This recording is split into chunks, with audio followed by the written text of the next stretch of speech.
ang mga kwento ng pag-ibig, kwento ng buhay at kwento ng pag-asa dito sa Barangay Love Stories. Love Stories. Minsan, ang ating mga pangarap ay tila buwan na napakalayo at wari imposibleng abutin.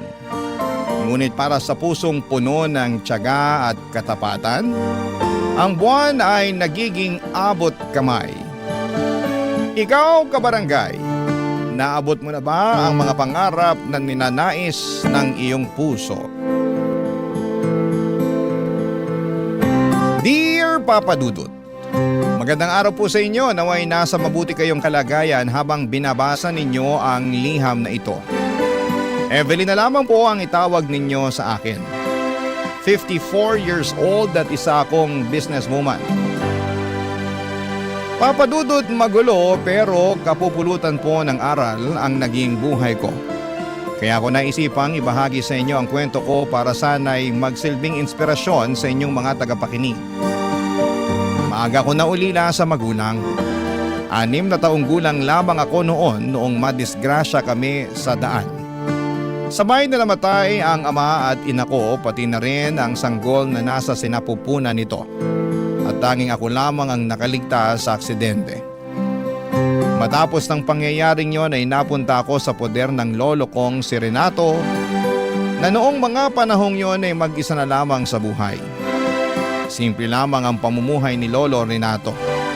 Wala na rin naman siyang gaanong pinagkakagastusan maliban sa sarili niya. Kaya sapat na para sa kanyang trabaho niya bilang janitor.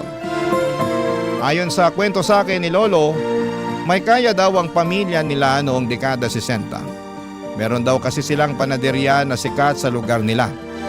Kaso nga lang ay natupok ito ng apoy matapos sumiklab ang isang malaking sunog sa dati nilang tinitirhan. Doon na sila nagsimulang maghirap. Papadudot sa loob ng 6 na taong pagsasama namin ng lolo ko ay marami akong natutunan. Siyang naging sandigan ko sa tuwing ako'y mahina at naging gabay ko sa oras ng kalituhan. Tahimik at masaya ang buhay namin noon hanggang sa pagsapit ng taong 1983. Isang masalimuot na pangyayari ang sumubok sa buhay ko.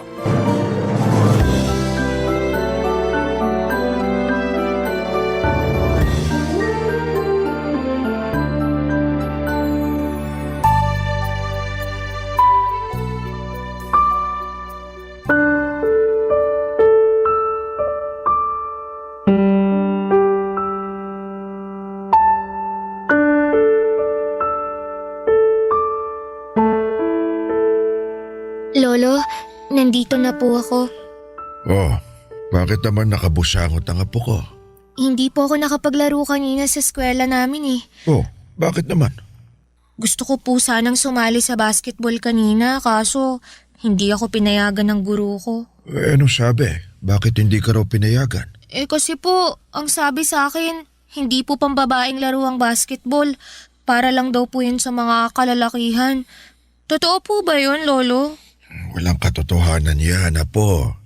Ang basketball, maaari din niyang laruin ng mga babae. Talaga po ba? Oo. Bakit po ang sabi ng guro namin hindi pwede? Minsan, may mga tao pa rin talagang makaluma ang pananaw sa buhay. Hayaan mo na sila. Nasanay lang siguro sila sa kung ano yung nakaugalian ng mga ninuno natin. Ang mga ganyang pag-iisip, panahon pa ng Kastila yan eh. Talaga po ba? Oo naman. Basta lagi mong tatandaan, kung ano man ang gusto mong gawin, gawin mo pa rin. Ha? Huwag mo nga hayaang pigilan kanila dahil lang babae ka. Ang bola, hindi yan namimili ng kasarian. Pwede yung laruin ng kung sino man.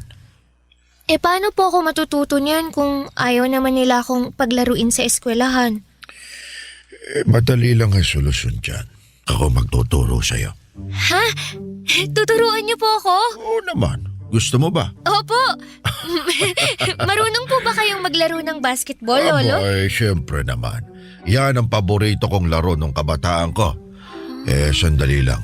Sa pagkakatanda ko, nandito pa yung bola ng Tio Alfredo mo eh.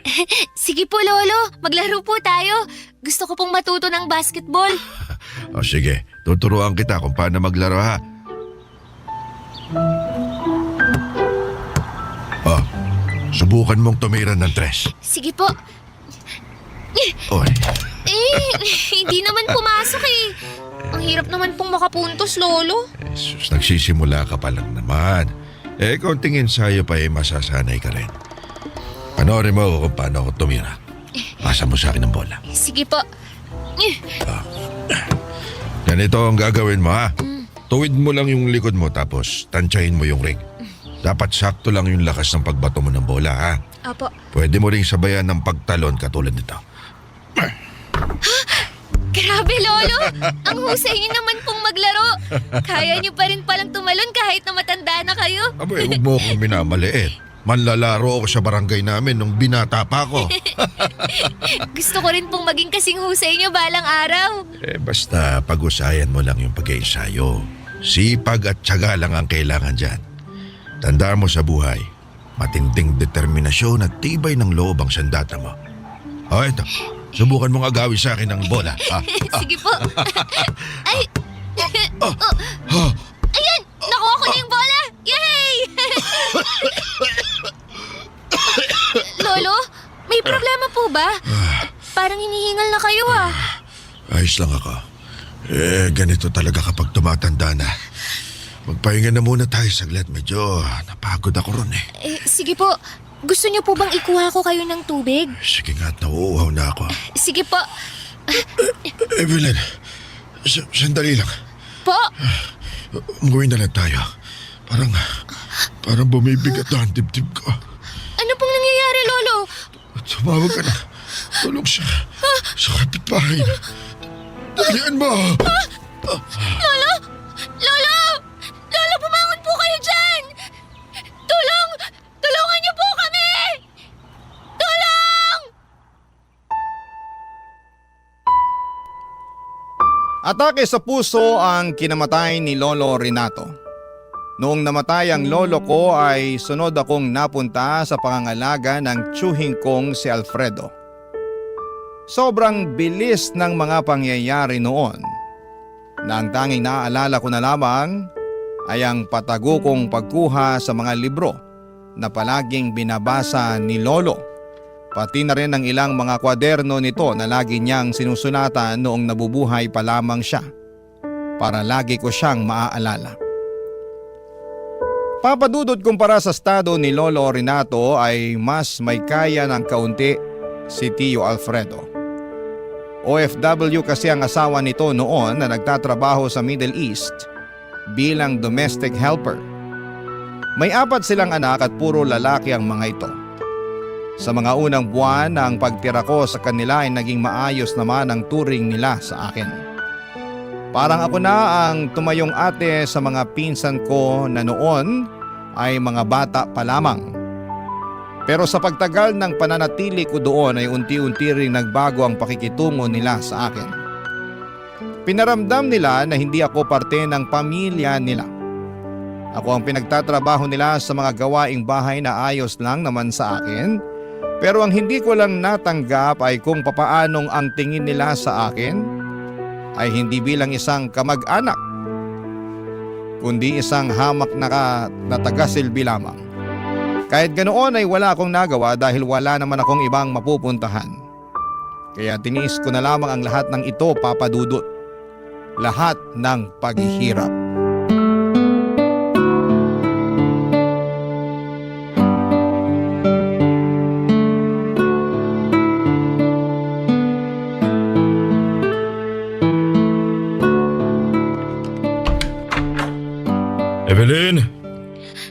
Evelyn, nasan ka?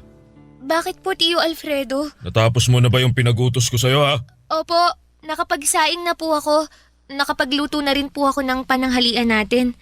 Siguruhin mo lang na hindi mo na naman nasobrahan ng alat yung niluto mong ulam ha?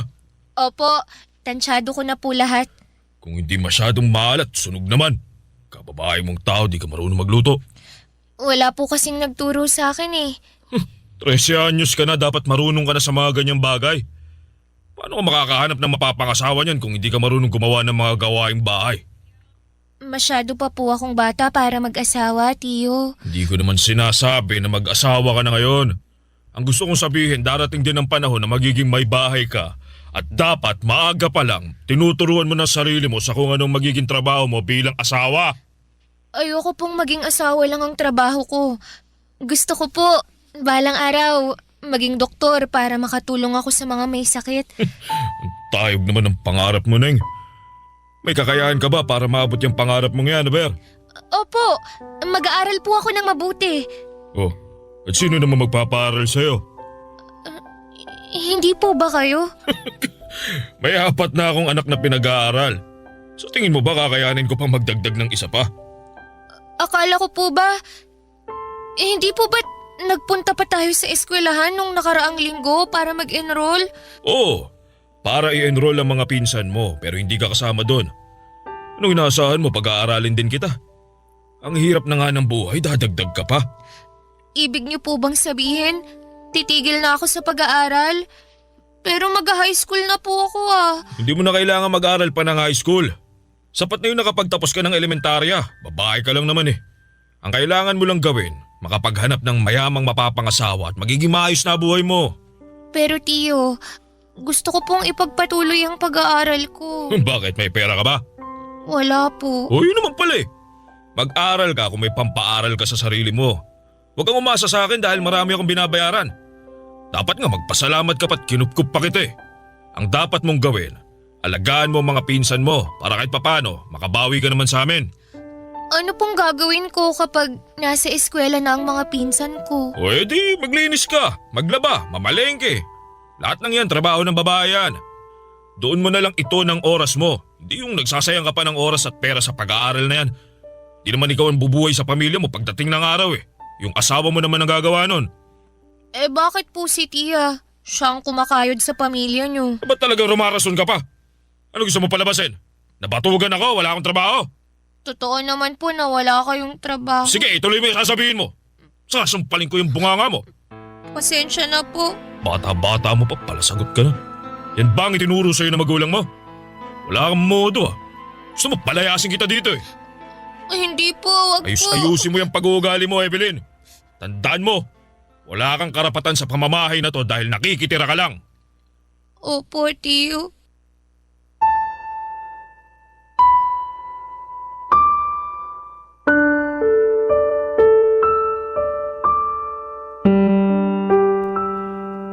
Kahit anong pagtatampo pa ang gawin ko noon ay hindi na talaga ako nakabalik pa sa pag-aaral.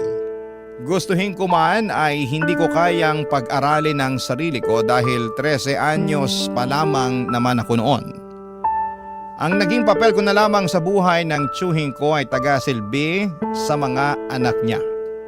Hindi na lamang ako ate sa mga pinsan ko.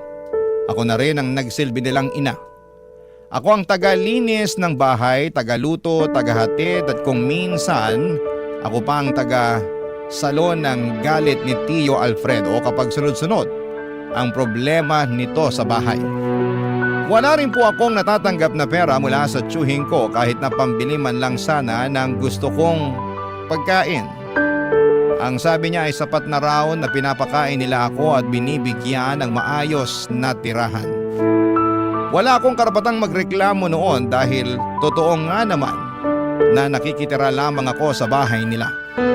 May isang pangyayari nga noong nagbabakasyon ang asawa nito galing abroad ay wala man lang ako natanggap na pasalubong.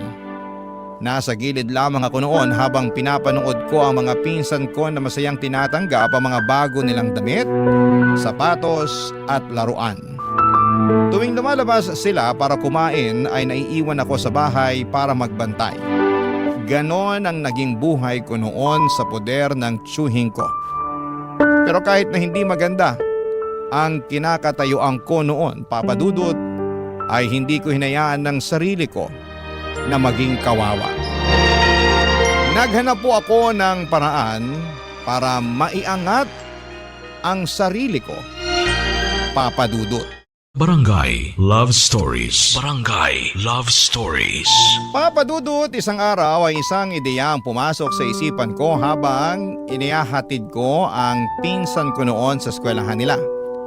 Pabalik na dapat ako ng bahay noong napansin ko ang ilang high school students na papunta sa open gym nila. Bit-bit ang kanya-kanya nilang upuan. Doon ko napag-alaman na pansamantala pala muna nilang gagawing klase ang gym dahil binabakbak ang dating high school building ng paaralan para patayuan ang bagong gusali. Dahil nasa open space sila ay naisipan kong mag-sit-in sa mga nagkaklase. Kapag nakikita ko ng mga mababait na teacher ay hinahayaan lamang nila akong makinig sa klase. Pero kapag nakatsamba naman ako ng masungit ay pinapaalis nila ako. Ganun na po ang naging buhay ko sa sumunod na taon, Papa Dudut. Nakasalalay na lamang sa diskarte para matustusan ko ang mga pangangailangan ko. Bawat oportunidad na dumarating sa harapan ko ay niyayakap ko. Katulad na lamang noong nakita kong nangangailangan ng tagahugas ang tindera sa school canteen. Agad ako nag-volunteer na maging tagahugas, kapalit ng 2 piso para may panggastos ako sa sarili ko. Malaking bagay ng 2 piso noong dekada 80 para sa isang batang tulad ko, Papa Dudut. Sa panandaliang panahon ay nagkaroon ako ng pagkakaabalahan. Pero mabilis din itong natigil dahil mas lumala pa ang kalbaryong pinagdadaanan ko. Nung isang sekreto ang aksidente kong nasaksihan na siyang bumago sa takbo ng buhay ko.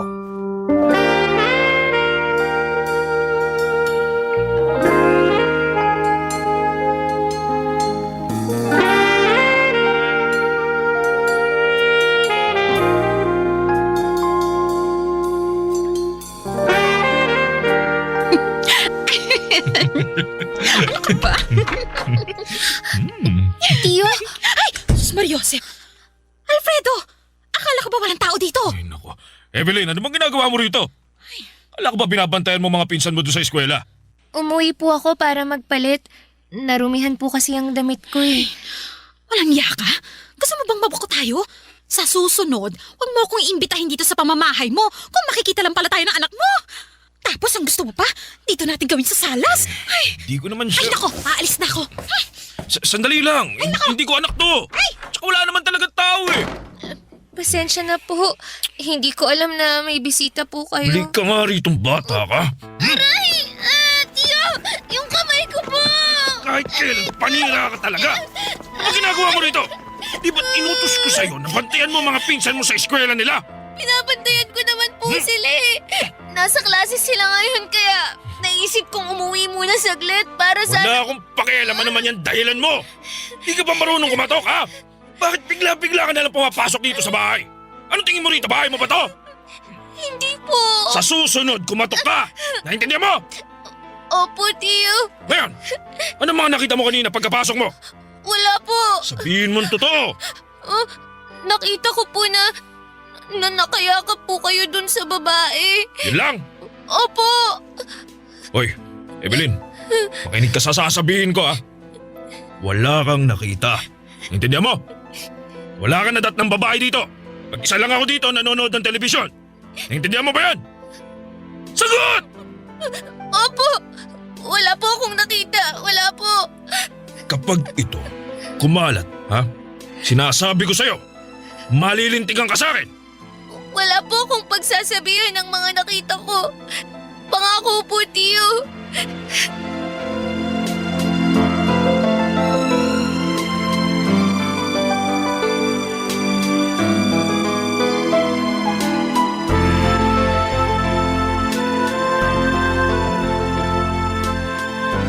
Evelyn! Evelyn! Po, Tiyo Alfredo, may ipag-uutos po ba kayo? Anong ginawa mo? Ano pong ibig niyong sabihin? Wala po akong ginagawa. Hindi ba't nag-usap na tayo? Hindi ko po kayo maintindihan. Ikaw ang nagkalat ng balitang yun, no? Ano pong balita? Umangan ka pa? Ikaw ang nagkalat na may babae ako! Hindi po! Wala po akong pinagsabihan sa mga nakita wala. Paano malalaman ng mga tao na may inuwi akong babae dito sa bahay kung hindi manggagaling sa'yo? Hindi po kung... Huwag ka nang sumagot! Magdadahilan ka pa. Alam ko namang gusto mo akong bawian eh. Nang dahil sa bunganga mo, nag-aaway kami ngayon ng asawa ko. Gusto niyang makipaghiwalay sa akin ngayon. Ano, masaya ka na? Masaya ka na ba na mawawala na ng inang mga pinsan mo? Hindi po. Naiinggit ka siguro sa kanila dahil wala ng mga magulang mo kaya sinisira mo pamilya namin. Alam mo, ang dapat sa'yo, turuan ng leksyon eh. Ha? Nasaan na ba yung pamalo ko, ha? Ha? Eto. Sigurado ako magtatanda ka rito. Tiyo, wag po. Wala kang utang na loob. Tiyo, tama na po. Ha? Aray! Masakit po. Tama na, Tiyo. Ikaw na nga ang kinupkup namin. Ikaw pa ang malakas na loob na sirain ang pamilya ko. Tama na po. Grabe na po kayo sa akin. Ba't malakas na ang loob mo ngayon? Sumasagot ka na talaga. Ano? Bakit ganyan ka makatingin? Ha? Kaya mo nang lumaban ngayon? Isusumbong ko po kayo sa mga pulis. O edi sumbong mo ako. Gusto mo samahan pa kita eh. Ha? Liga rito. Aray! Tiyo! Yung kamay ko po! Masakit po! Lumayas ka sa pamamahay ko. Ayoko nang makita ang pagmumukha mo rito. Subukan mo pang tumapak sa pamamahay ko. Hindi ka na makakaalis dito ng buhay. Malis ka sa harapan ko. Alis!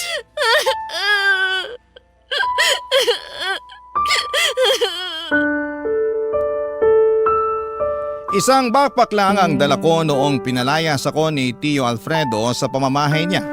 Ang laman noon ay ilang damit pati na mga libro at notebook ni Lolo Renato.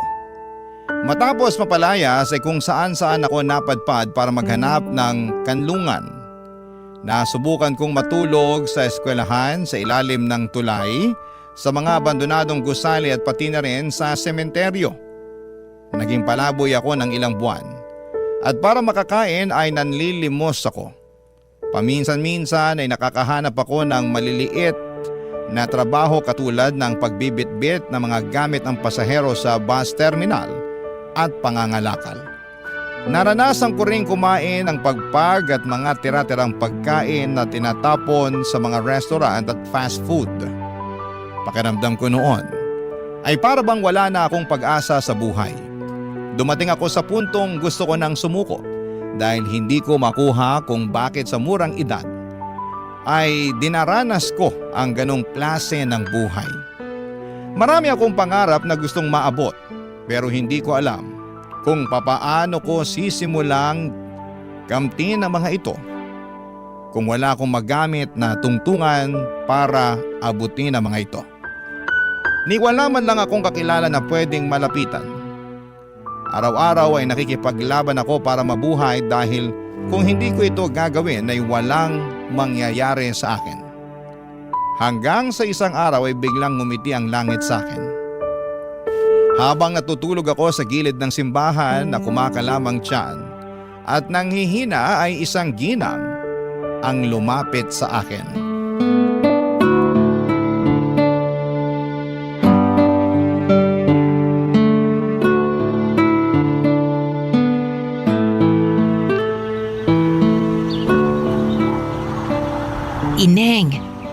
Ineng, kumising ka na dyan. Ano po yun? Hindi ka ba naiinitan dyan sa kinahihigaan mo? Abay, tirik na tirik ang araw, oh. Pasensya na po. Bawal po bang matulog dito? Hindi naman, pero pwede kang lumipat ng pwesto kung gusto mo para hindi ka na mainitan dyan. Ako, kawawang balat mo niyan.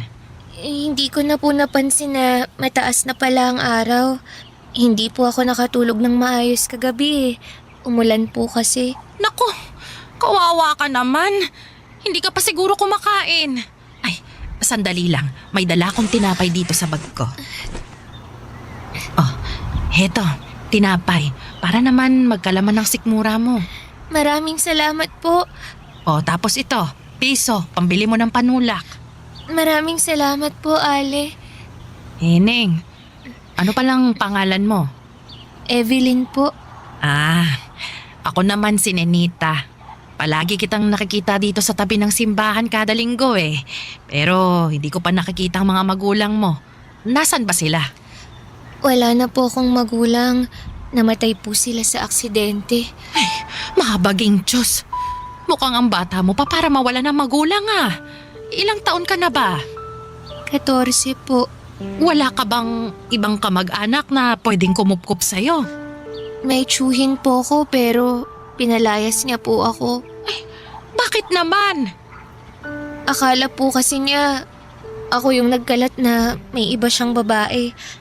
Nagalit siya tapos pinaalis na niya ako sa bahay nila. Kaawaan ka ng Panginoon. Paano ka nila natitiis na palaboy-laboy na lang sa lansangan? Nasanay na po ako. Simula nung nawala ang mga magulang ko, pati na rin si Lolo Renato. Wala na akong naging kakampi sa buhay. Sanay na po akong mag-isa. Alam mo, Evelyn, hindi ka naman talaga nag-iisa eh. Kapag kailangan mo ng kasama, ng makakausap, ayan, bukas ang simbahan para sa lahat ng tao. Manalangin ka, kausapin mo ang Panginoon. Nakapasok ka na ba dyan? Opo, minsan kapag nanlilimos po ako, kaso ipinagtatabuyan lang ako ng mga tao eh. Nandidiri yata sila sa akin. Gusto mo bang sumama na lang sa akin? Saan po? Sa bahay ko. Maliit lang yung bahay na yon pero sa tingin ko, kakasya naman tayong dalawa doon. May isang kutsyon ako na hindi na nagagamit. Maaari mo yung gamitin kesa nagtitiis ka dito sa mga karton. Saan po yung bahay niyo? Malayo po ba? Ay, malapit lang dito. Nilalakad ko nga lang eh. Pauwi na ako. Gusto mo bang sumama? Baka po mamaya may kapalit ito. Wala po akong pambayad ng upa. Hindi ako nagpapaupa, iha. Isa pa, libre itong pagkup-kup ko sa'yo. Bukal ito sa kalooban ko. Pero bakit niyo po ako tinutulungan? Hindi naman po tayo magkaano-ano ah. Hindi kailangang magkadugo para magtulungan. Kung kaya ko namang tumulong, bakit hindi? Isa pa, naaawa ako sa sitwasyon mo. Bata ka pa at kapag nagabayan ka ng maayos, nako, baka maaayos pa natin ang kinabukasan mo.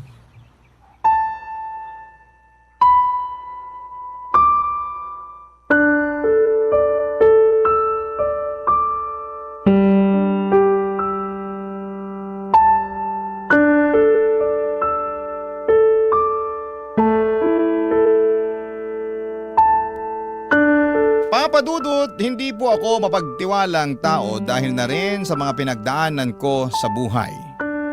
Pero nung mga panahong yon ay sobrang desperada na akong makatanggap ng tulong. Kaya naman kahit na hindi ko pa gaanong kilala si Nanay Ninita, ay sumama na ako sa kanya.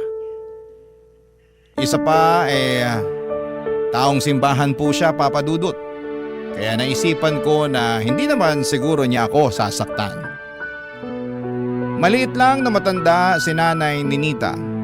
Maikli at namumuti na ang buhok nito at medyo iika-ika na kumaglakad. Maamo ang kanyang mukha kaya hindi mo talaga siya pag-iisipan na makagagawa ng masama. Maliit lang ang pamamahay nito at ang tanging kasama na lamang niya sa buhay ay ang 5 nitong pusa at isang aso.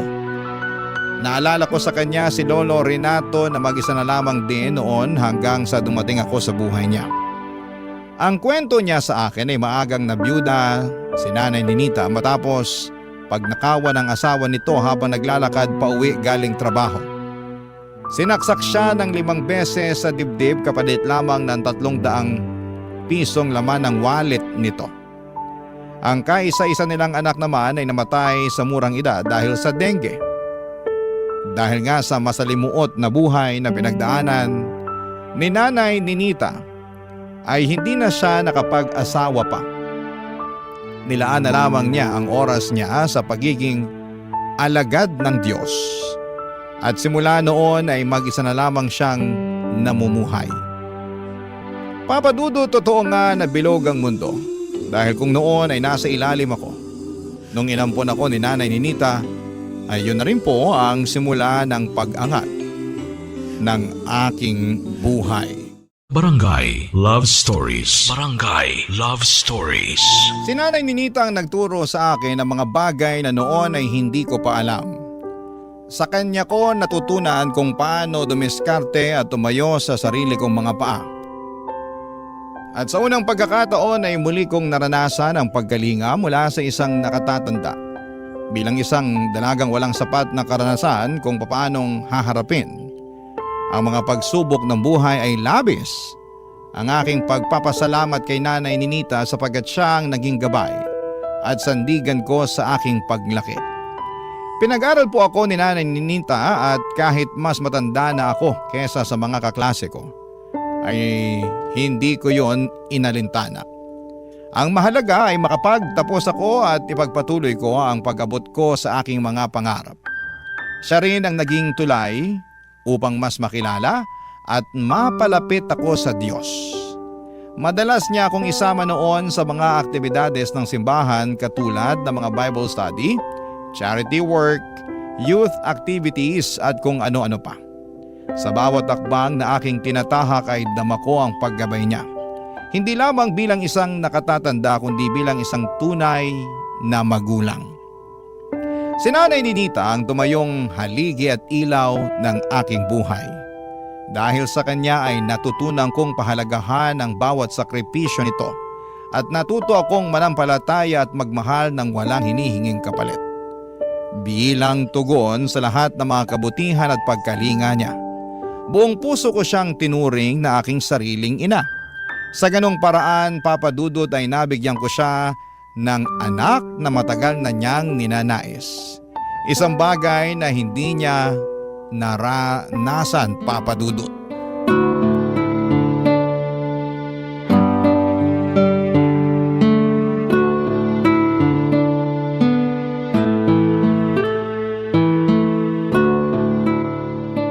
Nay Ninita, Ano yon, Evelyn? Nandito ako sa kusina. nakita niyo po ba yung bag ko? Anong bag? Iyon bang kulay asul na sira-sira ang zipper? Opo, yun nga po. Ay, itinapon ko na. Bakit? May paggagamitan ka pa ba noon? Nandun po yung mga gamit ng lolo ko eh. Bakit niyo po itinapon? Huwag kang mag-alala. Hindi ko naman itinapon yung laman. Mga libro at kwadernong laman nun, hindi ba? Opo, magdadala sana ako ng libro sa eskwela dahil may gagawin kaming proyekto. Iniligpit ko yon doon sa may aparador. Hanapin mo na lang. Sige po. Ah, nga pala. Hindi ko pala na ipapaalam sa'yo. Habang naglilinis ako, binuklat ko ang ilan sa mga pahina ng kwadernong itinago mo. Mga recipe pala ng tinapay ang nakasulat doon. Ah, opo. Dati po kasing panadero ang lolo ko. May panaderya sila noon kaso nasunog kaya hindi na niya yun na ipagpatuloy. Nakakatuwa naman. Alam mo ba, nagtrabaho din ako sa panaderya noong araw. Totoo po ba? Oo, kaya may alam din ako kahit papaano sa paggawa ng tinapay. Ay, gusto mo bang subukan nating gumawa? Sige po. Gusto ko pong matutong gumawa ng tinapay. Oh, sige. Pag uwi mo mamaya galing sa eskwela, gumawa tayo ng tinapay. Sige po.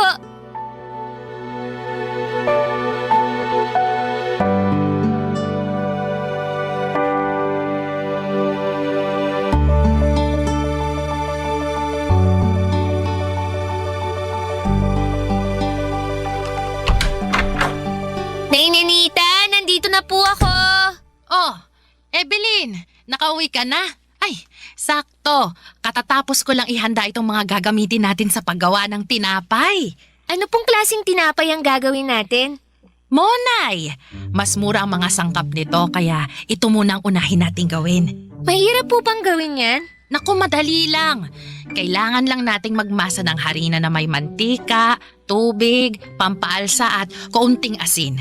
Gusto mo ba ikaw ang magmasa? Opo. O sige, ang una mong gagawin, paghalu-haluin mo muna ang mga tuyong sangkap.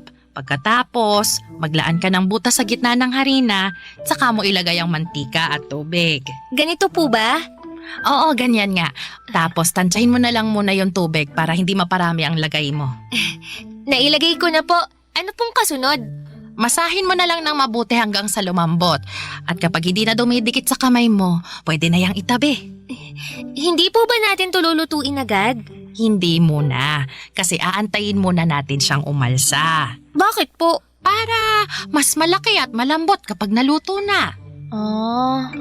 Gaano po katagal? Kailangan nating maghintay ng 1 hanggang 2.5 oras. Ay, ang tagal naman po nating maghihintay. Sabik na akong magluto eh. Hindi po ba pwedeng iluto na natin agad pagkatapos paghalu-haluin? Ay, hindi pwede. Kailangan nating sumunod sa tamang proseso. Alam mo, Evelyn, sa paggawa ng tinapay, kakailanganin mo ng mahabang pasensya. Hindi mo kailangang madaliin ang proseso kasi kapag minadali mo, ay masasayang lang ang pinaghirapan mo. Katulad lang din yan sa buhay.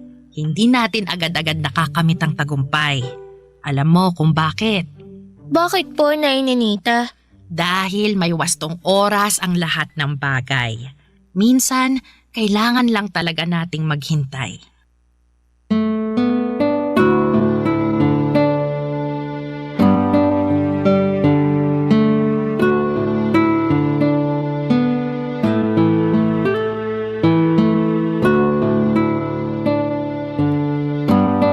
Papadudot nung nagkaroon ng isang charity event sa simbahan ay naisipan namin ni Nanay Ninita na gumawa ng tinapay para ipakain sa mga nag-volunteer na sumali sa naturang kaganapan.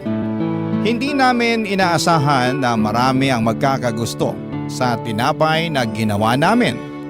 Doon namin naisipan ni Nanay Ninita na gawin na po itong negosyo. Kada madaling araw ay bumabangon na kami ni Nanay Ninita para gumawa ng tinapay. Ang mga tinapay na yon ay nilalako ko noon sa eskwelahan namin. Ang perang nakukuha namin mula doon ay siya namang pinangtutustos ko sa pag-aaral ko hanggang sa tumungtong ako sa kolehiyo. At sa tulong nga po ng scholarship na natanggap ko mula sa simbahan, ay nakapagtapos ako at agad na nakapasok bilang sekretarya sa isang LGU. Doon ay unti-unti akong nag-ipon para maipatayo ang plano naming pwesto ni Nanay Ninita. Gusto ko kasing ibalik noon ang panaderya na naging negosyo ni Lolo Renato. Total ay recipe naman niya. Ang ginamit namin ay mabuting bigyan ko rin siya ng pagkilala. Dahil kahit na wala na siya sa mundong ito, ay malaki pa rin ang naging tulong niya upang mabago ang buhay ko. Naging matagumpay ang bakery business namin ni Nanay Ninita pagsapit ng bagong dekada. Taong 2001 ay unti-unti namin itong napalago hanggang sa hindi na namin namamalayan na maginhawa na pala ang buhay namin. Malayo na po ito sa paghihirap na pinagdaanan ko noong bata pa lamang ako, Papa Dudut.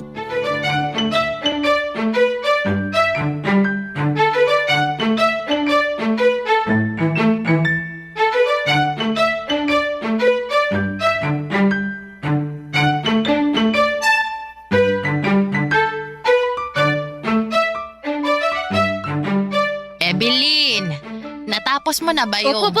Wait a minute, kaping mainit. Diyan lang po muna kayo sa kinatatayuan nyo. Oh, bakit? May sorpresa po ako sa inyo. Ipikit nyo muna yung mga mata nyo. Ano na namang sorpresa yan? Oh, eto na, nakapikit na ako. Sandali lang po. Inaayos ko lang yung ibang detalye, ha? Ayan. Ready na po ba kayo? Ready na ako. Buksan nyo na po yung mga mata nyo. Charan! Ay, totoo ba yan, Evelyn? Opo. Nung lumabas kayo kanina papuntang palengke, naisip kong mag-bake ng cake para sorpresahin kayo. Matagal ko na pong plano to eh. Nako, ang ganda. Saan mo naman natutunang gumawa niyan? May binili po akong cookbook. Sinundan ko lang kung anong nakasulat doon. Sige nanay, tikman niyo po. Sige na nga. Matikman nga yung gawa mo. Masarap naman ba yan? Hindi po ako sigurado. First time ko palang gumawa eh. Ay, sandali lang po. Ikukuha ko kayo ng platito. Sana hindi matigas yung tinapay. Gaano po kalaki yung gusto nyo? Nako, bigyan mo ako ng malaking slice dahil gutom ako. Ay, napagod akong mamalengke.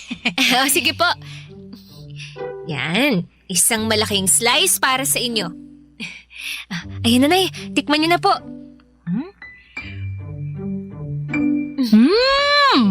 Masarap ah. Totoo po ba? Baka naman sinasabi niyo lang yan para hindi ako masaktan. Gusto ko po yung totoong opinion niyo para matuto ako. Yung totoo ba ang gusto mo? Apo. O sige. Medyo sumobra lang sa tamis yung icing. Maliban doon, wala nang problema. Presentable din siyang tingnan. Katulad siya nung mga nakikita kong cake sa mga binyag at kasal. Sige po, konting practice pa.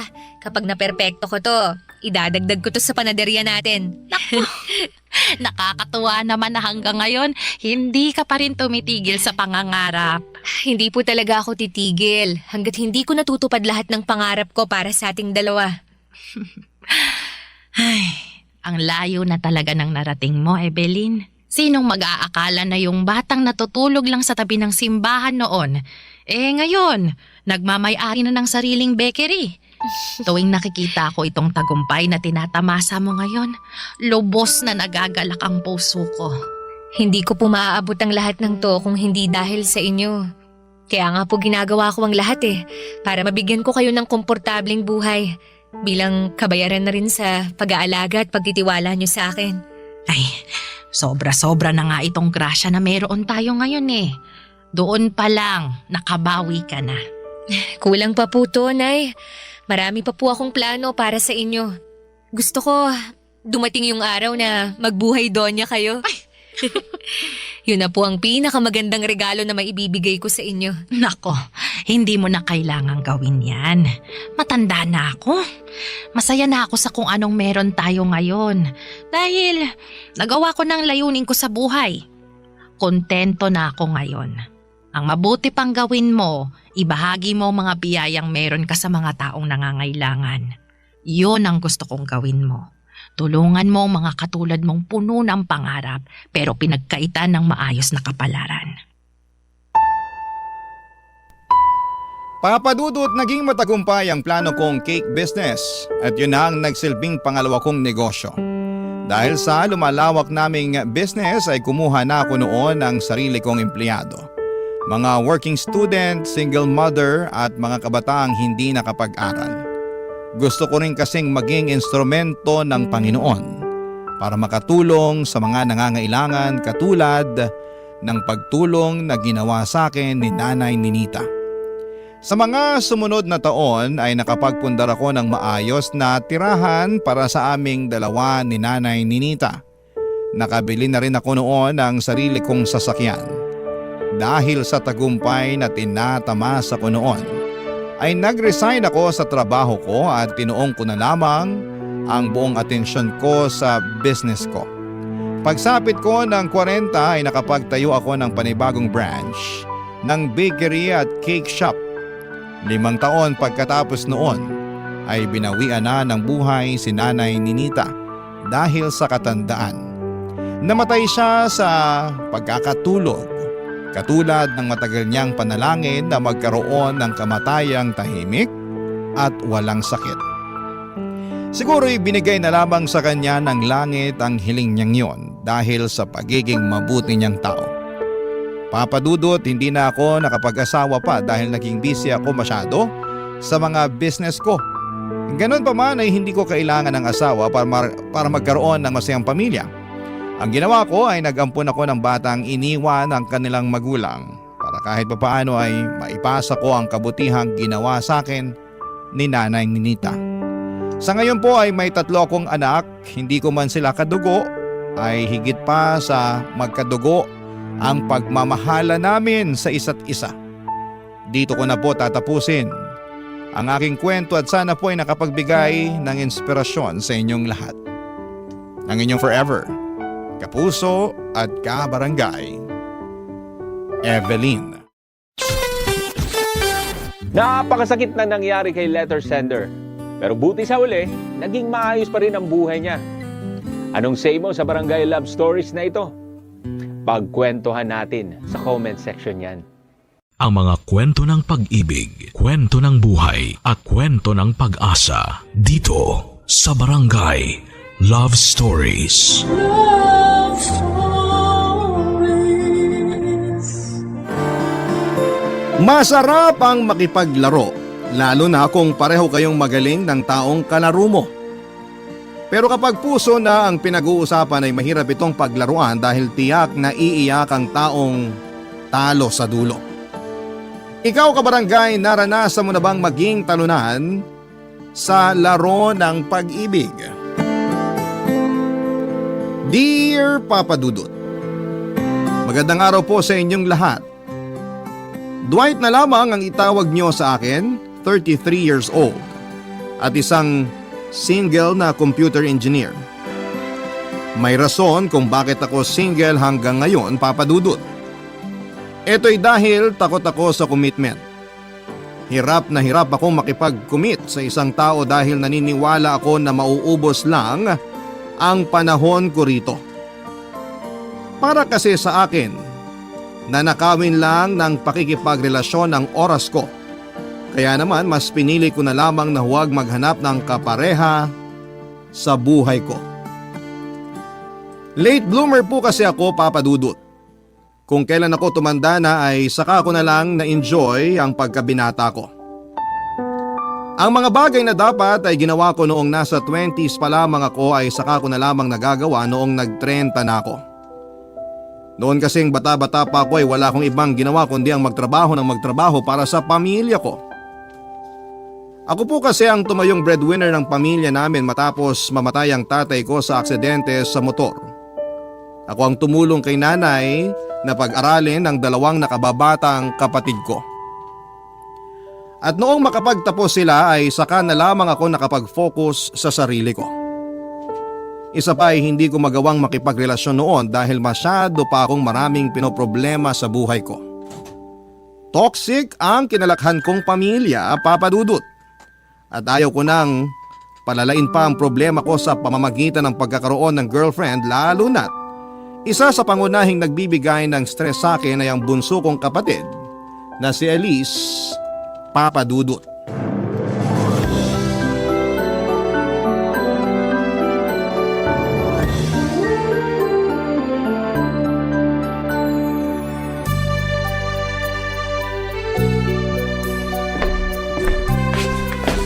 O Elise, anong ginagawa mo dyan?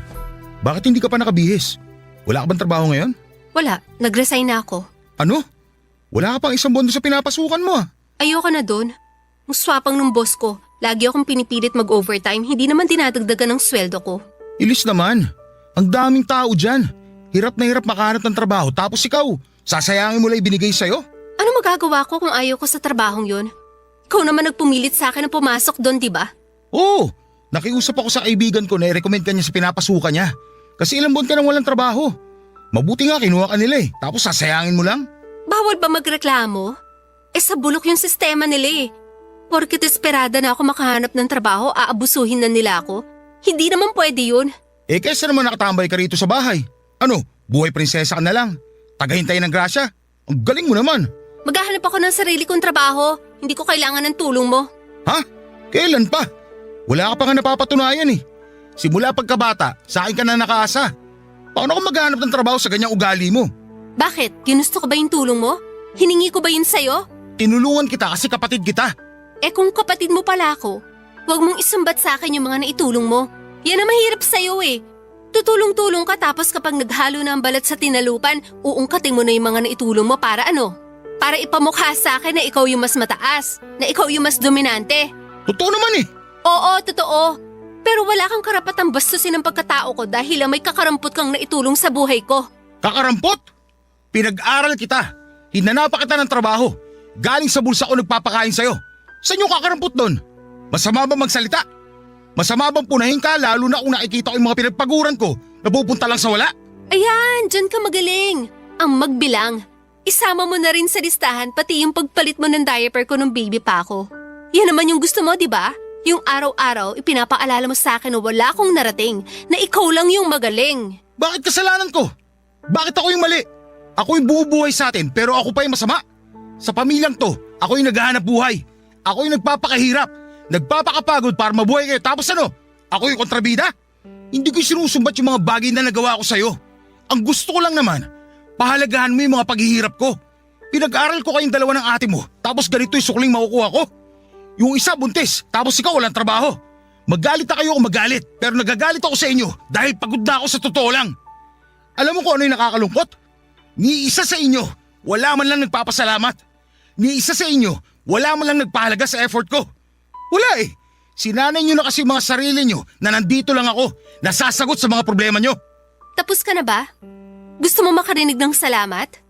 Eh di salamat. Salamat, huwaran kang kapatid. Ikaw na ang pinakamagaling. Ikaw na ang uliran sa lahat. Ikaw na. Pakaalis na nga. Hoy! Napakawala mong kwentang kausap.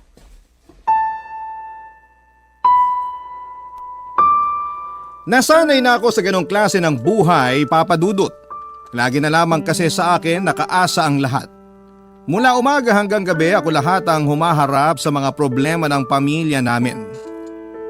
Matanda na ang mga kapatid ko kung tutuusin pero parang wala man lang silang pinagkatandaan. Dahil sa akin pa rin sila umaasa. Kapag naman naglalabas ako ng hinanakit sa kanila ay ako pa rin ang lalabas na masama. Ang malala, sa halip na maintindihan ako ng nanay namin ay mas kinakampihan pa niya ang mga kapatid ko. Ako raw ang panganay at kailangan ako ang umintindi sa mga nakababata kong kapatid. Ako na nga yung tumutulong sa kanila pero ako pa yung pinagkakaisahan.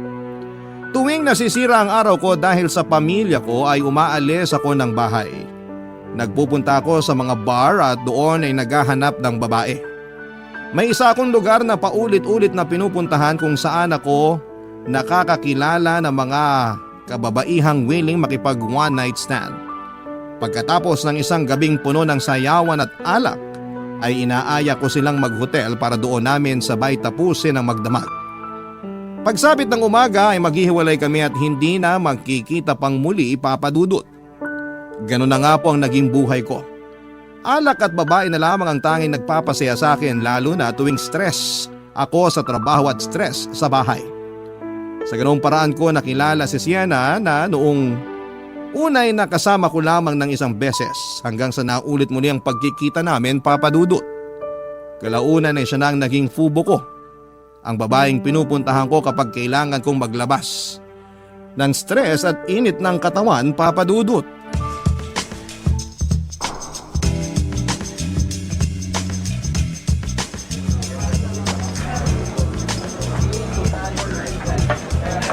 Wednesday ngayon ah. Bakit bigla ka nag-aya? Walang pinipiling araw ang pagiging bad mood ko. Bad trip ka na naman? Parang nagiging synonymous na ang pangalan ko sa pagiging bad mood mo ah. Yun naman talagang rason ba tayo nakikita, di ba? Ikaw ang gamot ko tuwing nasisira ang araw ko. Eh di dapat pala may bayad ako. Kailangan pa ba nun? Nagagawa ko naman yung parte ko, di ba? Uwi ka masaya dahil sa akin. Ang taas ang tingin mo sa sarili mo ah. Sigurado ka ba na napapasaya mo ako? Hindi ba? Imposible namang hindi. Ikaw yung pinakamayingay sa ating dalawa. Matakaw ka kasi. Lagi akong gutom eh. Kaya pala sobrang aggressive mo sa kama. Lagi ka palang bad trip. Sa akin mo ba nilalabas galit mo sa mundo? Hindi lang galit nilalabas ko, pati init at sarap ng katawan. Oo, ako pala yung punching bag mo ha. Binubugbog mo ako sa ibang paraan. Eh dahil dyan, sagutin mo tong isang bucket ngayong gabi. Bakit ako? Dapat hati tayo. Ikaw nag-aya eh. Dapat ikaw magbayad. Ganun na ba ngayon? Ganun naman talaga dapat no. Lumabas ako para sa'yo kaya ilibre mo ako. O sige na nga. Pero sa'yo yung hotel mamaya ha. Para fair. Kailangan pa ba nun? May sasakyan naman ako eh. Doon na lang tayo. Ibang klase ka rin ha. Ang kuripot mo talaga. Pero maganda yon. Hindi ko pa nasusubukan sa sasakyan. Wag na pala. Bagong linis lang yung sasakyan ko. Baka madumihan ka agad. Oy, wala nang bawian. Wala. Binabawi ko na. Cheers tayo. Cheers para sa pamilyang toxic. Oh, cheers para sa pusong sawi. Teka, mali pala. Dapat ang hinihiling natin, yung positive. Hindi yung mga nega sa buhay. Ano ba dapat? Ganito. Cheers para sa pagkakaroon ng kasama tuwing bad trip ako. Okay. Cheers para sa manlilibre sa akin ngayon.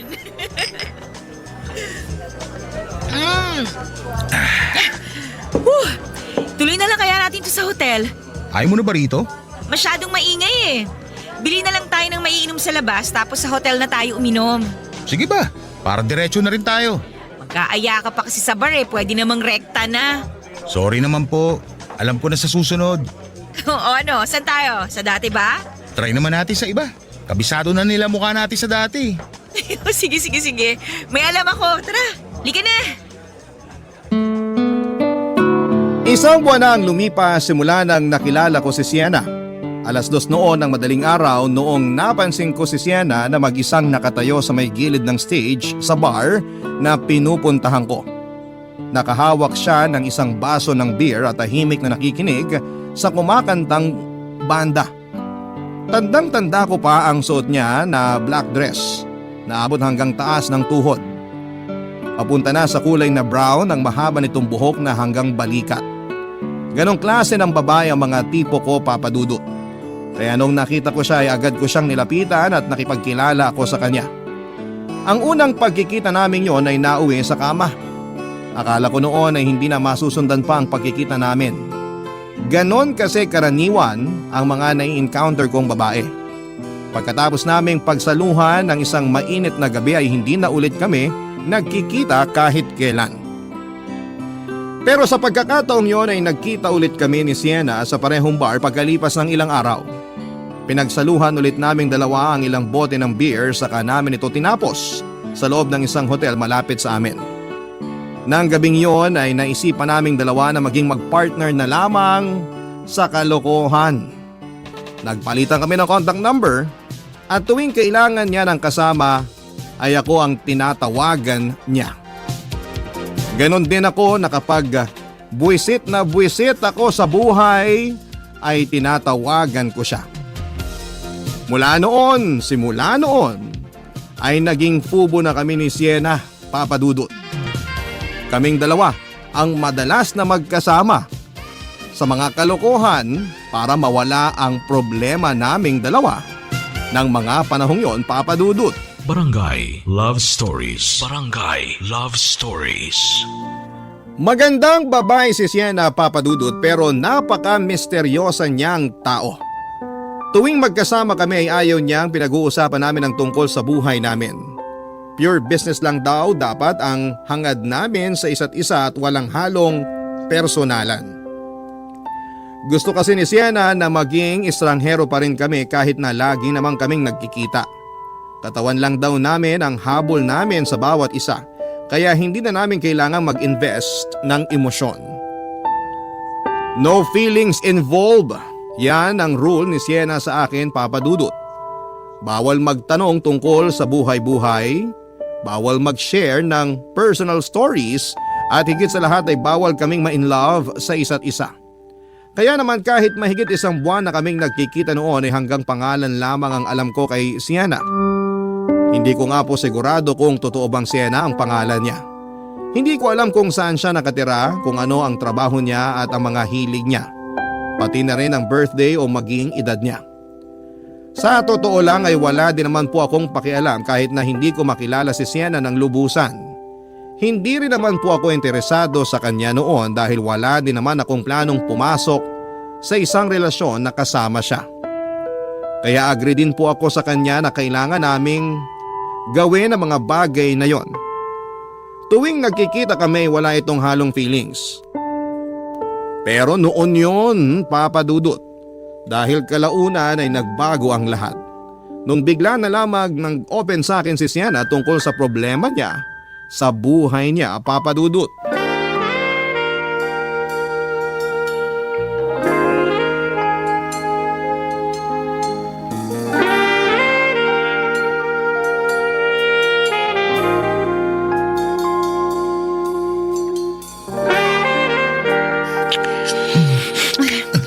Sandali lang. Bakit? Wala talaga ako sa mood ngayon eh. May problema ba? Pwede bang pass muna tayo ngayon? Bakit naman? Tagal nating di nagkita eh. Excited pa naman ako makita ka. Ay, ang dami ko kasing iniisip ngayon eh. Eh di sana hindi ka na lang nagpunta kung ayaw mo pala. Anong gagawin natin ngayon dito? Umuwi na lang tayo. Pasensya na talaga ha. Dali lang. Uwi agad? May problema ba? Sabihin mo na, baka makatulong ako. Wala. Akin lang yun. Hindi mo na kailangan malaman kung ano yung pinagdadaanan ko ngayon. Alam kong eto lang ang meron tayo ngayon. Pero pwede naman magkwento eh. Marami na tayong pinagsamahan, kaya wala nang kaso sa akin yun. Di ba nga, ang rule natin, bawal magkwento tungkol sa personal na buhay? Lahat ng rule may exception. Kung problemado ka talaga, gawin natin exception tong araw na to. Sige na, nandito ako bilang kaibigan mo. Tungkol saan ba yung iniisip mo? Tungkol sa ex ko. Oh, ano meron sa kanya? Gusto na niya makipagbalikan sa akin. Ganun ba? Eh ano problema dun? Ayaw mo na sa kanya? Gusto. Gusto ko ring makipagbalikan sa kanya. Pero mawawala yung point ko kung binalikan ko siya, lalo na kung wala naman siyang ipinagbago. Ano bang rason ng hiwalayan nyo? Marami siyang issues eh. Sa sarili niya, sa pamilya, sa lahat ng bagay. Kaya kami naghiwalay kasi nadadamay ako sa kanigahan niya. Tuwing may problema siya, pati ako nahihirapan. Eh ganun naman talaga dapat, di ba? Nagtutulungan kayo sa mga problema nyo? Pero masyado nang malala yung issues niya eh. Alam mo yun, yung imbis na ma-enjoy namin yung moment naming dalawa, lagi na lang niyang nasisira dahil sa ugali niya. Napakaliit niyang tao pero ang daming bitbit na problema ng babaeng yun. Teka, babae? Oh, Dwight, may girlfriend ako. Ex-girlfriend. You mean? Bisexual ako. Pareho akong nagkakagusto sa babae at sa lalaki. Romantically attracted ako sa mga babae pero sexually mas gusto ko sa lalaki. Teka. Oh, ngayon ko lang nalaman yan ah. O ngayon alam mo na. Ngayon, alam ko na nga. Kung ako tatanungin mo, isa lang ang sagot siya sa problema mo. Ano? Mahal mo pa rin ba siya hanggang ngayon? Oo. Pero gusto ko kasi ayusin niya muna yung buhay niya. Hindi ko trabaho bilang girlfriend ang umayos ng buhay ng isang taong madaming pasang problema. Kung gusto niya makipagbalikan sa akin, ayusin na muna niya yung sarili niya. Eh di sabihin mo sa kanya yan. Malay natin, yan ang maging rason para magbago na yung tao. Sana nga. Ganun lang naman kasimple yun eh. Pag-usapan niyo yung lahat. Kung wala magbabago, eh di wala magkakabalikan. Oo, alam ko na yan. Yun naman pala eh. O ikaw naman. Anong ako naman? Di ba problemado ka rin sa pamilya mo? Ikaw naman magkwento para fair. Usual na toxic family lang naman yung pinagdadaanan ko. Isang pamilya na sa akin lahat nakaasa. Lalo na yung kapatid kong bunso. Puro problema na lang ang dala sa akin. Baka naman maging siya, marami ding problema, kaya ganun. Parang pareho lang din naman pala tayo ng pinagdadaanan eh. Ibabalik ko sa iyo yung sinabi mo. Kausapin mo yung kapatid mo. Alamin mo kung saan nanggagaling yung mga problema niya. Baka yun ang solusyon sa pinagdadaanan mo ngayon. Malabo na mangyari yun. Try mo lang. Okay, sige. Subukan ko siyang kausapin. Ikaw din. Kausapin mo rin yung ex mo. Sabihin mo sa kanya lahat ng ayaw at gusto mo para alam niya ginagawa niya. Okay, try ko. Ano? Pwede na ba natin ituloy yung ginagawa natin? Pass pa rin. Inom na lang tayo. Libre ko. Daya naman. Sa unang pagkakataon ay nasilip ko ang mundo ng babaeng gabi-gabi kong nakakasama. Ang dating black and white na pagtingin ko kay Sienna ay biglang nabigyan ng kulay. Hindi na lamang siya si Sienna na nakakasama ko sa inuman. Hindi na lamang siya ang Sienna na nakakasama ko sa ilalim ng kumot sa isang kwartong walang bintana. Siya na ngayon si Sienna na matapang man tignan pero malambot naman pagdating sa ex-girlfriend niya. Para siyang walang pakialam sa mundo pero marupok naman pagdating sa pag-ibig. Pagkatapos ng pag-uusap namin yon ni Sienna ay sinunod ko ang mga payo niya sa akin, Papa Dudut. Kailangan ko raw kilalanin pa ang kapatid kong si Elise para mapakinggan at malaman kung saan nanggagaling ang ginagawa nitong pagre-rebelde. Kung iisipin ay hindi talaga kami close ng kapatid kong yon. Noong kasing nag-aaral pa lamang siya ay wala siyang ibang ginawa kundi ang gumala kasama ang mga kaibigan niya. Hindi nito sineseryoso ang pag-aaral niya kaya ilang beses siyang bumagsak sa mga subjects niya. 7 taon siyang nag-aral, Papa Dudut, bago siya nakapagtapos sa kolehiyo. Doon nagsimula ang hindi namin pagkakaintindihang magkapatid. Ang awayan namin yon ay nabuo hanggang sa nasanay na lamang kaming dalawa na hindi magkasundo. Kaya naman noong naabutan ko si Elise sa bahay isang gabi ay kinausap ko siya ng masinsinan.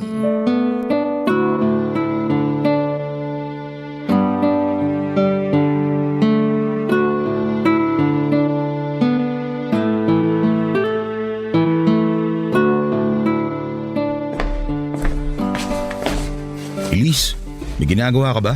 Wala. Bakit? Tatalakan mo na naman ako kasi hanggang ngayon wala pa akong trabaho? Hindi. Gusto lang kitang kausapin. Kuya, alam ko pabigat ako. Oo na, wala na akong kwenta.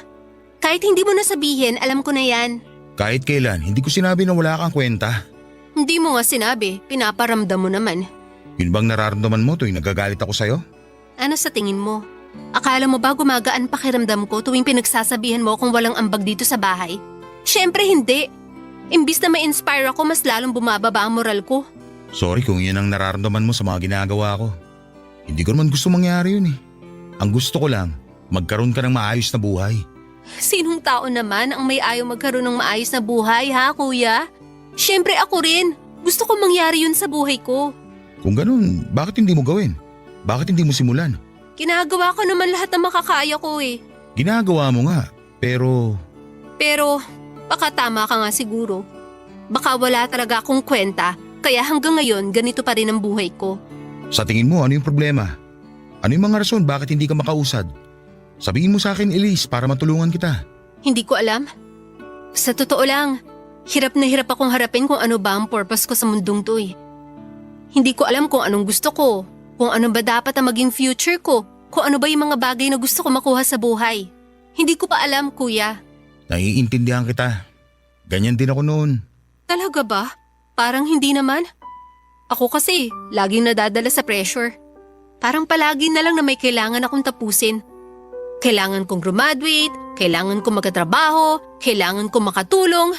Dapat makasabay ako sa takbo ng buhay kahit na sobrang hirap humabol. Kasi ganoon naman talaga ang katotohanan. Kailangan nating sumabay. Kasi kung hindi natin gagawin yun, wala mangyayari sa buhay natin. Kaya nga ako sobrang pressured. Sobrang hirap huminga kasi feeling ko wala akong oras para gawin yun. Pilit akong hinihila ng mga responsibilidad ko sa buhay sa puntong hindi ko na kayang tumayo sa sarili ko. Kaya nagpapahila na lang ako. Bahala na kung saan ako dalhin.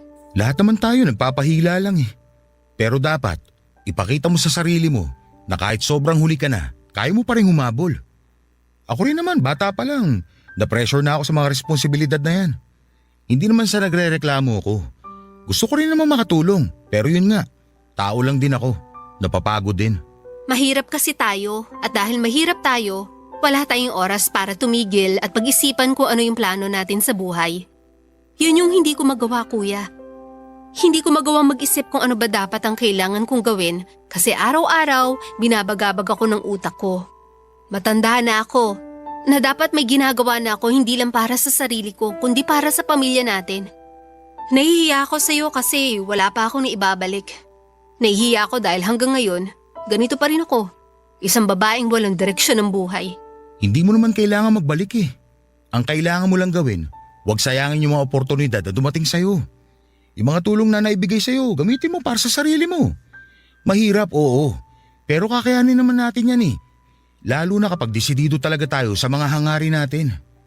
Pero di bali, hindi kita mamadaliin. Sorry kung paminsan-minsan nagagalit ako sa'yo. Sorry din, kuya.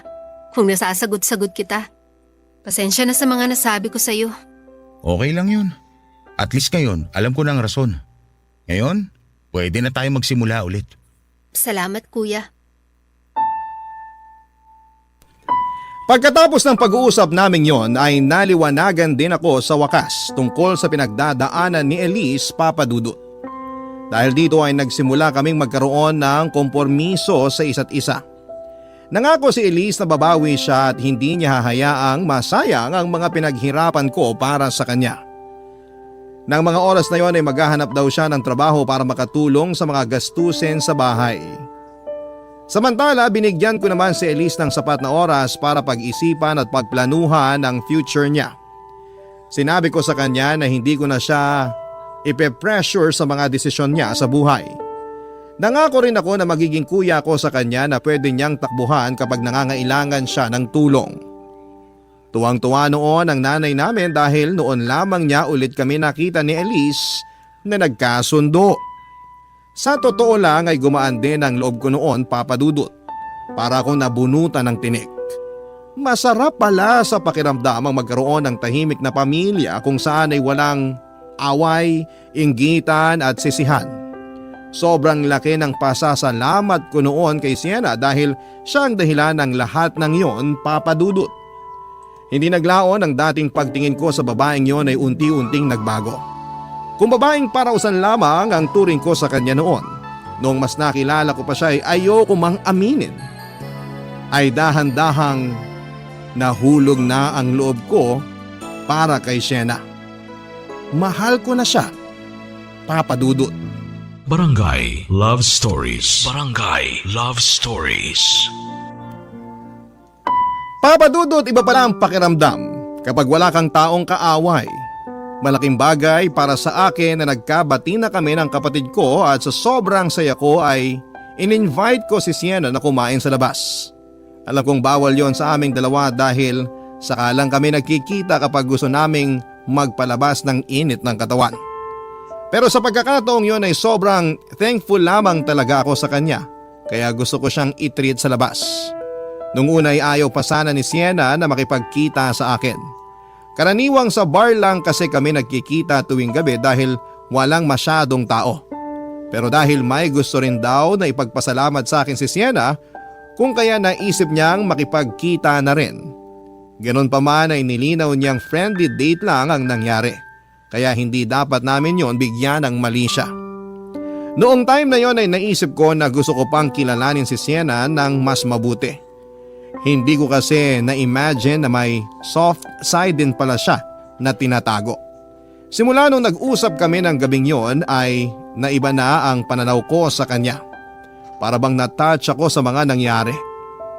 Naisip ko na baka nakabuo na siya ng tiwala sa akin kaya niya nagawang mag-open ang kanyang saloobin at gusto kong palawakin pa ang relasyon naming yon.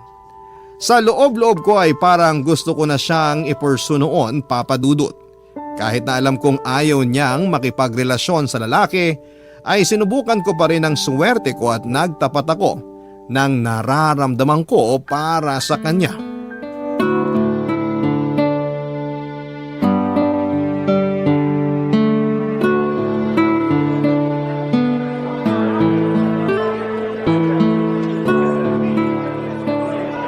Weird. Bakit naman weird? First time lang kasi nating magkita ng may araw pa. Tuwing nagkikita tayo gabi na, 'di ba? Ngayon lang tayo lumabas ng ganitong oras, ha? Oo nga, no? Ngayon lang din tayo nagkita na walang ibang plano kundi kumain lang at hindi alak ang iniinom natin. Kakaiba kasi itong setup natin eh. Pero ang mahalaga, nag-grow na yung pagsasama natin. Na dapat hindi mangyari. Bakit naman? Di ba nga, kaya nga may rule tayo na bawal tayong mag-open para hindi na ma-develop tong samahan natin. Pang-aliw lang tayo sa isa't isa. Pampatanggal ng init ng katawan. Iniiwasan ko talaga na magkaroon tayo ng attachment kasi nga hindi maganda kapag nangyari yun. Bakit kasi ayaw mo mangyari yun? Kasi ayoko. Magiging problema yan kapag nagkataon. Paano mo naman nasabi? Kasi ayoko ma-fall sa'yo. Bakit naman ayaw mo? Good catch naman ako ah.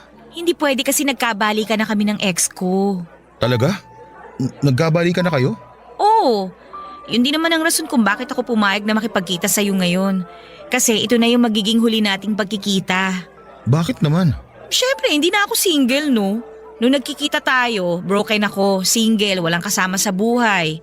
O ngayon nagkabalikan na kami ng girlfriend ko, hindi na ako makikipagkita pa sa'yo. Hindi ako cheater, yun din ang rason kung bakit ayoko magkaroon tayo ng attachment sa isa't isa para madali tayong maghiwalay. Nakakalungkot naman. Mamimiss kita. Bakit naman? Marami pa namang ibang babae dyan eh. Babalik ka lang naman sa dati mong gawi. Ikaw na yung gusto ko eh.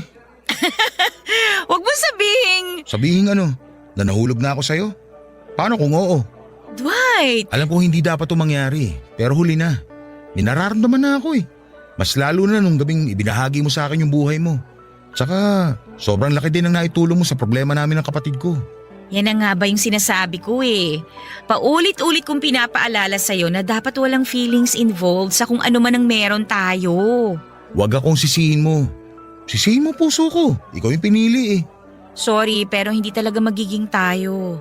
Mas makakabuti nga talaga na wag na lang tayo magkita. Bigyan mo naman ako ng chance. Chance? Dwight, kakasabi ko lang na nagkabalikan na kami ng ex ko. Siya yung mahal ko. Never ako nagkagusto sa'yo.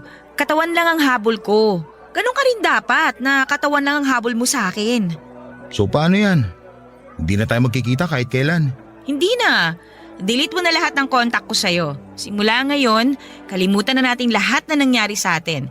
Kasi gano'n naman dapat nung una pa lang, di ba? O paano? Pasensya ka na ha. Hindi na kita masasamahan. Mauna na ako sa'yo.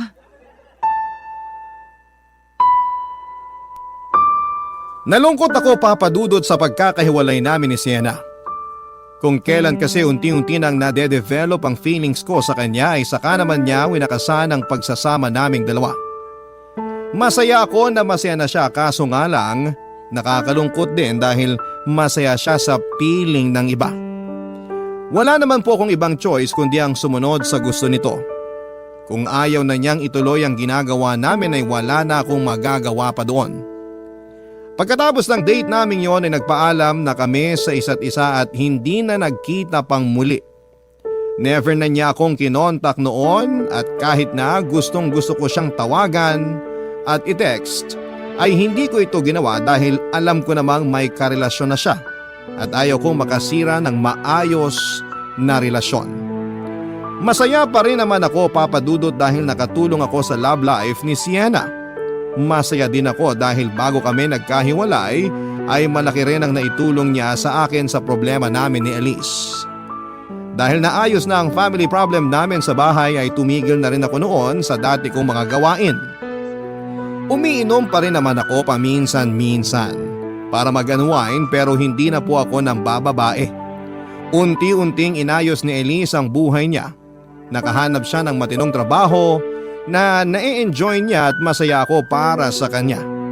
For the first time ay nagkaroon kami ng Pasko na tahimik, masaya at punong-puno ng pasasalamat.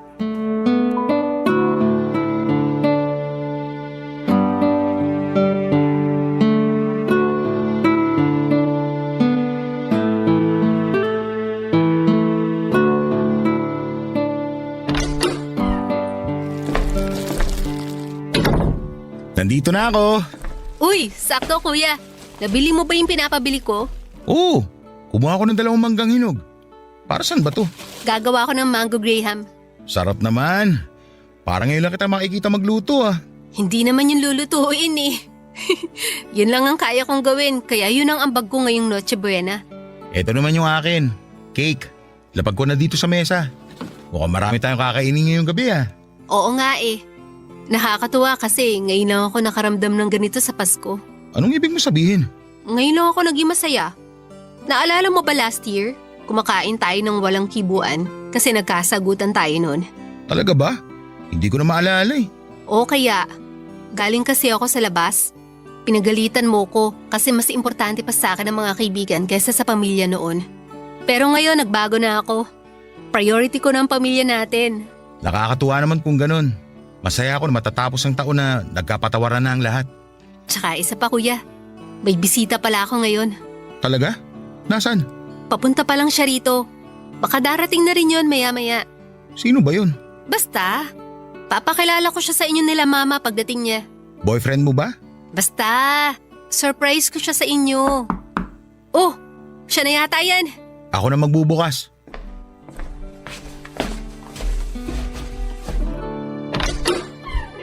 Oh, Sienna? Dwight? Anong... Kanina pa kita hinihintay. Halika, pumasok ka. Salamat. Ito pala yung kuya ko, si Kuya Dwight. Dito siya sa atin magno-Noche Buena. Pinaalam ko na kay nanay. Talaga? Hi, Sienna. Merry Christmas. Merry Christmas din. Kuya, may aaminin ako sa'yo. Ha? Ano? Ano yung sinabi mo? Ang sabi ko may aaminin ako. Gusto ko na sa'yo ko muna unang sabihin ng lahat bago ko to i-announce mamaya. Baka kasi hindi matanggap ni nanay yung surprise ko. Mas maganda na may backup ako. Sige, ano ba yung aaminin mo? Gusto kong ipaalam sa'yo ang totoo, kuya. Nagkakagusto ako sa babae. Siya ang girlfriend ko. Ha? Si Sienna? Girlfriend mo ang kapatid ko? Oo, siya nga. Siya yung girlfriend ko.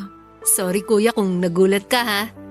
Matagal ko na sanang gustong sabihin kaso hindi ko alam kung ano magiging reaction nyo eh. Tsaka isa pa, hindi naman tayo ganong close pa nun. Pero ngayon magaan na ang loob natin sa isa't isa. Tumapang na ako para tanggapin ang totoo. Okay lang, huwag ka mag-sorry. Ano ka ba? Nabigla lang ako sa mga nalaman ko pero congrats. Natutuwa ako na may tiwala ka na sa akin. Sa tingin mo, tatanggapin kami ni nanay? Oo naman. Akong bahala sa kanya. Salamat, kuya. Tulungan mo ako. Gagawa ako ng Graham. Paborito mo yon, di ba? Oo. Excuse lang ha, maiwan ka muna namin. Sige. Enjoy kayo sa paggawa ng Mango Graham.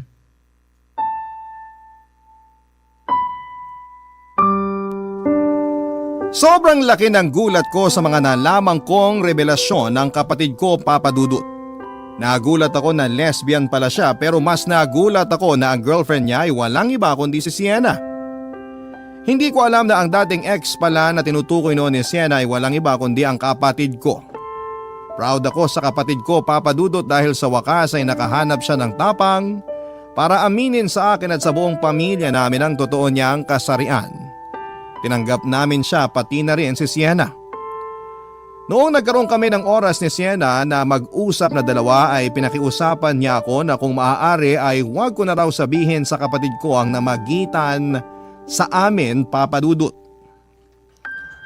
Nangyayari na lamang yon dahil na heartbroken siya kay Elise, Papa Dudut. Pero agad din naman niyang tinapos kung anong meron kami nung nagkabalikan silang dalawa.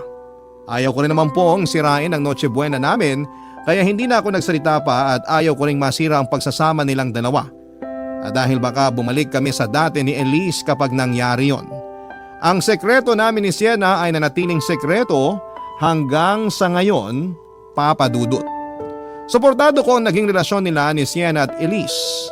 Minsan ay may mga awkward moments nga lang tuwing nagkikita kaming dalawa ni Sienna dahil mahirap itago na magkakilala na kaming dalawa. Isa pa ay nagkaroon ako ng kaunting feelings sa kanya noon. Pero nadisiplina ko naman po ang sarili ko. Gusto kong maging mabuting kapatid kay Elise kaya naman kung ano man ang nangyari sa pagitan namin ni Sienna noon ay kinalimutan ko na lamang, Papa Dudut. Hanggang sa ngayon ay going stronger pa rin silang dalawa. Sa kabilang banda naman ay naghahanap na rin po ako ng babae na willing na tanggapin ang commitment na ino-offer ko sa ngayon. Tapos na po kasi ako sa stage ng pagiging binata at sa tingin ko ay oras na rin po siguro na bumuo ako ng sarili kong pamilya. Ito po ang kwento ko, Papa Dudut. Maraming salamat sa pagpili ng aking sulat. Mabuhay po kayo ang Barangay Love Stories, lalong-lalo na ang Barangay LS. Ang inyong forever kapuso at kabarangay, Dwight. Nagustuhan ng iyong napakinggan? Ituloy yan via live stream sa www.gmanetwork.com/radio. Barangay LS 97.1